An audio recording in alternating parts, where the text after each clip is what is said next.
তার জীবনেও এমন একটা দিন আসুক যখন সে আমার মতো দীর্ঘশ্বাস ফেলবে, নিঃশ্বাস বন্ধ হয়ে যাওয়ার মতো যন্ত্রণা নিয়ে বদ্ধ ঘরে অসহায়ের মতো কান্না করবে। পৃথিবীতে এত মানুষ থাকতেও নিজেকে একা মনে করবে। একাকিত্বের যন্ত্রণা তাকে দীর্ঘশ্বাস ফেলতে বাধ্য করবে।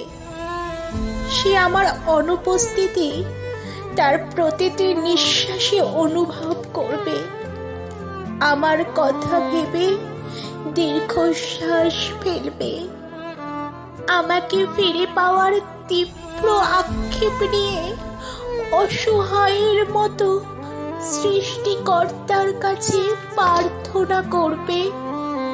অসহ্য যন্ত্রণা নিয়ে একটু ভালো থাকার চেষ্টা করবে। প্রতিটি নিঃশ্বাসে মৃত্যু কামনা করবে, ঠিক আমার মতো। কলম সরজিৎ ঘোষ, কণ্ঠে আমি ঋতুপর্ণা। যদি আমার এই আবৃত্তিটা আপনাদের কোথাও একটু হলেও ভালো লেগে থাকে, প্লিজ একটা লাইক করবেন, কমেন্ট করবেন, শেয়ার করবেন, ঋদ্ধি আবৃত্তির চ্যানেলের সঙ্গে থাকবেন।